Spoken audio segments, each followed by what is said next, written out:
គ្រួសាររបស់យើងរស់នៅក្នុងខេត្តមួយជាប់រាជធានីភ្នំពេញដោយមានដៃទន្លេមេគង្គហូរកាត់អាចចិញ្ចឹមមនុស្សម្នាឲ្យមានបានទទួលទាននិងប្រកបរបរចិញ្ចឹមជីវិតលើផ្ទៃផែនដីយ៉ាងមានសេចក្តីសុខឪពុកម្ដាយនាងខ្ញុំជាមន្ត្រីរាជការបច្ចុប្បន្នលោកទាំងពីរបានចូលនិវត្តន៍ទៅហើយនាងខ្ញុំមានបងប្អូន3នាក់ហើយខ្ញុំជាកូនពៅ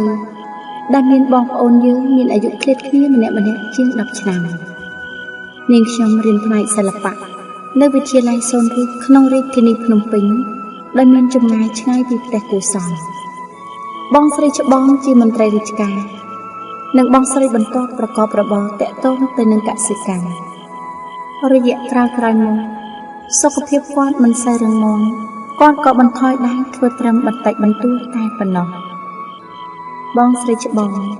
ក៏ធ្លាប់មានបញ្ហាក្នុងគ្រួសារម្ដងកាលក្មួយស្រីនាងខ្ញុំឈឺដែលរោគគ្រុនឈាមរហូតបាត់បង់ជីវិតក្រោយមកមិនយូរប៉ុន្មានបងថ្លៃក៏រត់ចោលបងស្រីទៅមានគ្រួសារថ្មីដោយគាត់គិតថាបងស្រីខ្ញុំមិនអាចមានកូនជាមួយគាត់ទៀតបានចាប់ពីពេលនោះមកបងស្រីក៏ផ្ដើមផឹកស្រាយ៉ាងខ្លាំង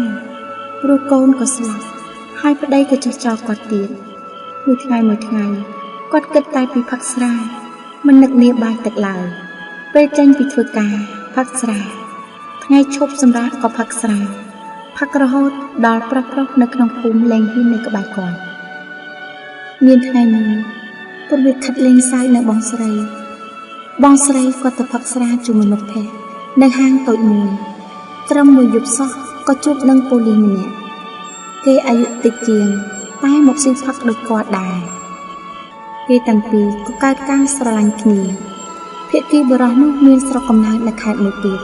តែត្រូវបានបញ្ជូនឲ្យមកប្រចាំការនៅក្នុងខេត្តកំណើតរបស់នាងខ្ញុំប៉ូលីសម្នាក់នោះតាមដែលខ្ញុំបានឃើញគឺគេមានមុខមាត់ស្អាតបាតប្រើការបានចំណែកបងស្រីនាងខ្ញុំបើមិនស្រវឹងទេនិយាយឲ្យត្រង់ទៅគឺមិនជាអាក្រក់ទេព្រោះក្នុងបណ្ដាបងប្អូនយើងទាំង3នាក់បងស្រីច្បងគាត់មានមុខមាត់ស្អាតបាតជាងគេដំបូងតែគេមានទំនាក់ទំនងគ្នានោះវាជារឿងចម្លែកសម្រាប់អ្នកផ្ទះរបស់នាងខ្ញុំខ្លាំងណាស់ព្រោះឪពុកនាងខ្ញុំគាត់ស្អប់ប៉ូលីសដោយពាក្យចាស់បុរាណដែលពោលថាស្អប់ចំពុកលេនាងខ្ញុំយកមកគិតក៏ឃើញថាវាជាការពិតព្រោះនាងខ្ញុំរមែងឃើញប៉ូលីសនោះគាត់ជិះម៉ូតូកាត់មុខផ្ទះយើងហើយទៅឈប់នៅមុខផ្ទះបងស្រីខ្ញុំជាប្រចាំបងស្រីខ្ញុំគាត់នៅផ្ទះផ្សេងពីផ្ទះឪពុកម្ដាយខ្ញុំដែលនៅក្នុងដីឡូជាមួយគ្នាតែអាចមើលឃើញគ្នាយ៉ាងច្បាស់យូរទៅប៉ូលីសម្នាក់នោះមកផ្ទះបងស្រីខ្ញុំកាន់តែងឹកងល់រហូតដល់ថ្នាក់ចុះពីយាមមិនថាពាក់កណ្ដាលអាត្រាឬព្រឹកព្រលឹមឡើយពេលនោះនាងខ្ញុំរៀនបញ្ចប់ថ្នាក់សូនរូបទើបមិនសូវយកចិត្តទុកដាក់ប៉ុន្មានឡើយដោយសារជំងឺស្អប់ប៉ូលីសមកផ្ទះបន្សល់ទុកពីឪពុកលើកលែងតែបងស្រីខ្ញុំទេតែគាត់ភ្លេចនៅអ្វីដែលឪពុកខ្ញុំចង់ឲ្យពួកយើងនៅចងចាំពេលនេះពួកយើងមិនដឹងតតែសោះថា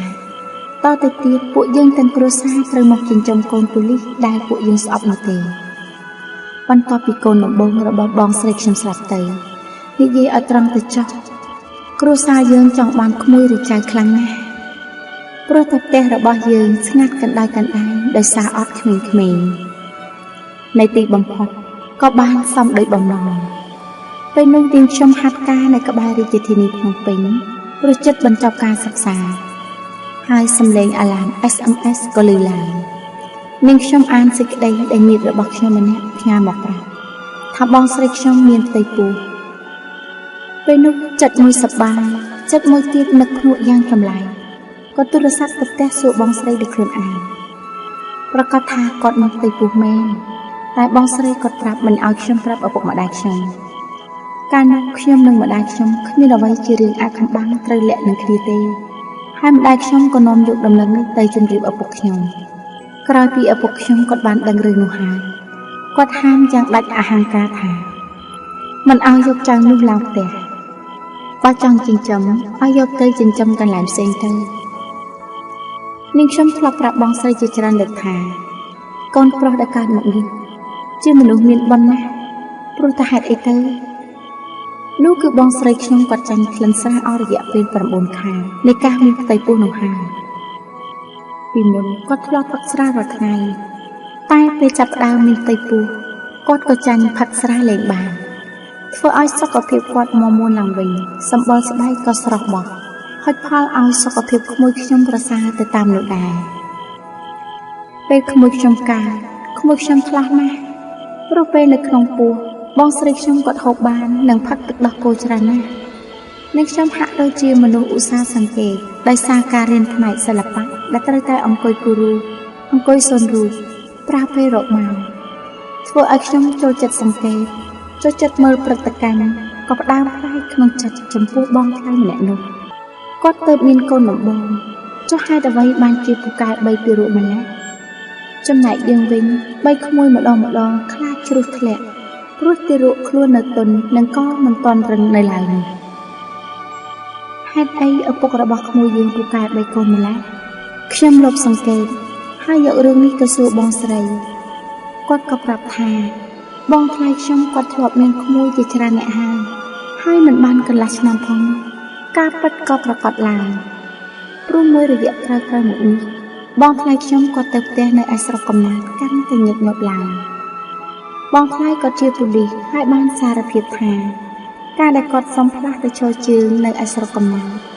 ដោយសារម្ដាយគាត់ជរាការពិតគាត់ផ្លាស់ទៅស្រុកកំណើតនោះតាំងពីយូរមកហើយតែសេចក្តីប្រកាសរបស់កងកម្លាំងនគរបាលទើបធ្លាក់មកដល់ខ្ញុំគាត់ផ្ទាល់ក៏មិននឹកស្មានថានឹងមានកូនប្រពន្ធនៅទីនេះដែរតែយ៉ាងណាក៏ដោយក៏គាត់នឹងរត់ការសុំផ្លាស់មកនៅជាមួយបងស្រីខ្ញុំវិញជាប្រកាសទីបំផុតអាកំបាំងក៏ត្រូវបានបងស្រីនិងខ្ញុំតាមស៊ើបរកព័ត៌មានពីការសុំផ្លាស់ទៅនៅស្រុកកំណើតរបស់បងថ្លៃខ្ញុំអស់រយៈពេលជាយូរខ្ញុំជាមេខ្យល់ក្នុងរឿងនេះព្រោះខ្ញុំសង្ស័យមកជាយូរហើយតែបងស្រីខ្ញុំនៅមិនទាន់ជឿទីបំផុតការសម្ងាត់ក៏បែកធ្លាយដោយក្រៅពីមានបងស្រីខ្ញុំហើយនោះគាត់នៅមានកូនប្រពន្ធនៅឯស្រុកនោះទៀតក្រោយពីនោះក៏កើតមានរឿងតាមប្រទីនប្រទង់គ្នាអស់រយៈពេលជាង1 ឆ្នាំខាងខ្ញុំចាញ់ដោយសារការពិតភាគីប្រុសមិនបានស្រឡាញ់បងស្រីខ្ញុំទេគេបានជ្រើសរើសភរិយារបស់គេចំណែកខ្ញុំមិនខ្វល់ឡើយក្មួយយើងស្រឡាញ់យើងចិញ្ចឹមគេបានបងស្រីខ្ញុំក៏ផ្ដើមមកចងសម្ព័ន្ធមិត្តជាមួយស្រាម្ដងទៀតគឺផឹកស្រាយ៉ាងធ្ងន់ធ្ងរផឹកឡើងស្គាល់បាយស្គាល់ទឹកកូនយំគឺឲ្យប្អូនមើលនាងខ្ញុំពេលនោះរៀនឆ្នាំចុងក្រោយត្រូវប្រឡងចេញណាមួយត្រូវសរសេរសារណាដើម្បីបញ្ចប់ការសិក្សាណាមួយត្រូវមើលក្មួយព្រោះបងស្រីខ្ញុំគាត់មិនសូវចេះចិញ្ចឹមកូននោះប៉ុន្មានទេបងស្រីខ្ញុំផឹកស្រាគ្រប់ប្រភេទមិនថាស្រាចិនស្រាយួនឬស្រាខ្មែរនោះទេថ្លៃក៏ផឹកថាក៏ផឹករហូតដល់ថ្នាក់ញៀនស្រាបើគ្មានស្រាក្នុងពោះទាំងដៃទាំងជើងញ័រទៅត្រឹកក៏ងឹងកងងដូចប្រភេទកាច់អញ្ចឹងពេលបានផឹកច្រើនលើចំណុចពេលនិយាយសម្ដីអន្លាយអាណោចអាធំ10ភ្នែកនៃអ្នកដតីដែលបានឃើញជាពន់ពេកភាពបរិសុទ្ធគ្មានដឹងអីរបស់កូនបងស្រីខ្ញុំមិនដាស់យកភ្នែកមើលឡើយវងវែងតែម្យ៉ាងគត់គឺស្រាក្មួយនាងខ្ញុំធំធាត់ឡើងក្នុងសេចក្តីស្រឡាញ់របស់តាយាយនិងមីងសំឡេងម្ដាយដែលគ្នាបានលើគឺសំឡេងនៅពេលដែលម្ដាយស្រវឹងហើយស្រែកជេរឆ្កែឆ្មាជីងចក់តកែតែប៉ុណ្ណោះមនុស្សដែលញៀនស្រាយ៉ាងធ្ងន់ធ្ងរគេមិនអាចគ្រប់គ្រងស្មារតីនិងអារម្មណ៍បានទេគេកាចខុសខើខុសពីមនុស្សធម្មតាបច្ចុប្បន្នបងស្រីខ្ញុំគាត់បានជួបប្រុសថ្មីម្នាក់ទៀតប្រុសនោះមានការសិក្សាតិចតួចណាស់ហើយបងស្រីខ្ញុំក៏សម្រេចចាត់ចាក់ចេញពីផ្ទះទៅរស់នៅជាមួយប្រុសថ្មីក្រោយនោះដោយហេតុផលពីរយ៉ាងគឺទី1គ្រួសារនាងខ្ញុំឲ្យបងស្រីខ្ញុំឈប់ផឹកស្រាតែត្រូវយកទៅផ្ដាច់នៅមណ្ឌលផ្ដាច់គ្រឿងញៀនទី2ផ្ទះរបស់យើងមិនព្រមទទួលប្រុសទី3របស់បងស្រីខ្ញុំឡើយបងស្រីនាងខ្ញុំគាត់មិនយល់ថាការផឹកស្រារបស់គាត់នោះវាបានបំផ្លាញទាំងខ្លួនគាត់បំផ្លាញឪពុកម្ដាយនិងបំផ្លាញកូនប្រុសតូចម្នាក់ទៀតនោះឡើយគ គ្រួសារយើងចាំបាច់ត្រូវបណ្ដោយឲ្យគាត់ដើរតាមផ្លូវរបស់គាត់ព្រោះបើគាត់ក្មួយនាងខ្ញុំគ្នាធំឡើងអាចខ្លាយជាក្មេងកាយសាហាវព្រោះតែម្ដាយរបស់គេតែងតែប្រើអារម្មណ៍វិដំមកលើកូនហើយពេលខ្លះអារម្មណ៍នោះធ្ងន់ធ្ងរខុសខើដោយគ្រាន់តែគ្នារពឹសធ្វើឲ្យធ្លាក់ទូរស័ព្ទដៃតែប៉ុណ្ណោះបច្ចុប្បន្ននេះនាងខ្ញុំជាអ្នកចិញ្ចឹមក្មួយដោយខ្លួនឯងមិនទៅធ្វើការនៅកន្លែងផ្សេងទៀតដែលប្រកបរបរផ្ទាល់ខ្លួននៅផ្ទះមានមិត្តជិតស្និទ្ធម្នាក់ទៀតមកជួយចិញ្ចឹមក្មួយរហូតដល់ក្មួយប្រុសហៅមិត្តភក្តិខ្ញុំម្នាក់នោះថាម៉ែពេញមកព្រោះតាំងពីគេកើតមកគេមិនដែលបានទទួលការស្រឡាញ់ការថ្នាក់ថ្នមពីម្ដាយបង្កើតសូម្បីតែម្ដងក៏គ្មានឡើយហើយការដែលគេគ្មានឱកាសបានទទួលការថ្នាក់ថ្នមក៏ដោយសារម្ដាយស្រវឹងស្រាជារៀងរាល់ថ្ងៃនោះឯងពេលនេះក្មួយប្រុសនាងខ្ញុំមានអាយុ6ឆ្នាំហើយជាក្មេងឆ្លាតរៀនពូកែនិយាយស្ដីសុភាពរាបសារគេជាក្មេងអភ័ព្វដែលត្រូវឪពុកបោះបង់ចោលហើយមានម្ដាយជាមនុស្សស្រវឹងខួបទៀតក្រោយពីបងស្រីខ្ញុំចុះចោលផ្ទះទៅគេមានបញ្ហាផ្នែកប្រព័ន្ធចក្ខុប្រសាទជាក្មេងដែលព្រើភ្នែកញ័រហើយបាក់បងស្រីខ្ញុំគេមកលេងផ្ទះគេនឹងស្រងត់ស្រងាត់មិនស្ដីមិននិយាយហើយទៅសំងំពួនក្នុងកន្លែងចង្អៀតតែម្នាក់ឯងនាងខ្ញុំនិងគ្រួសារកំពុងចិញ្ចឹមក្មួយដែលខ្វះការស្រឡាញ់ថ្នាក់ថ្នមពីឪពុកម្ដាយនាងខ្ញុំសង្ឃឹមថាថ្ងៃណាមួយនៅពេលគេធំឡើងដោយភាពរឹងប៉ឹងទាំងផ្លូវកាយនិងផ្លូវចិត្តនោះគេប្រកាសជាមនុស្សល្អមិនបង្កបញ្ហាដល់សង្គមនិងខ្លួនឯងឡើយចុងក្រោយមុននឹងនាងខ្ញុំបញ្ចប់នៅរឿងនេះសូមផ្ដាំទៅដល់បងស្រីដែលធ្លាប់រួមរស់ក្រោមដំបូលជាមួយគ្នាបើបានស្ដាប់រឿងនេះតាមរយៈកម្មវិធីស្នាមដានក្នុងចិត្តនោះនាងខ្ញុំសូមបញ្ជាក់នៅចំហដោយពីមុនថាសូមឲ្យបងស្រីឈប់ផឹកស្រានិងឈប់ប្រព្រឹត្តអំពើអបាយមុខទាំងអស់ព្រោះកូនបងនៅតូចណាស់ហើយនាងខ្ញុំក៏ចង់ផ្ញើដល់ក្មួយប្រុសដ៏ឆ្លាតផងដែរថានៅពេលក្មួយចេះស្ដាប់និងយល់នៅសាច់រឿងនេះហើយមីងសូមឲ្យក្មួយកុំទោសចិត្តឲ្យសោះនឹងព្រំលិខិតដែលធ្វើឲ្យក្មួយគ្មានទាំងម្ដាយគ្មានទាំងឪពុកក្នុងពេលដែលពួកគេទាំងពីរនៅមានជីវិតនៅឡើយនេះហើយមីងសូមសន្យាថាមីងនឹងនៅក្បែរក្មួយរហូតដល់រាបណាមីងនៅមានដង្ហើមមីងសូមសន្យា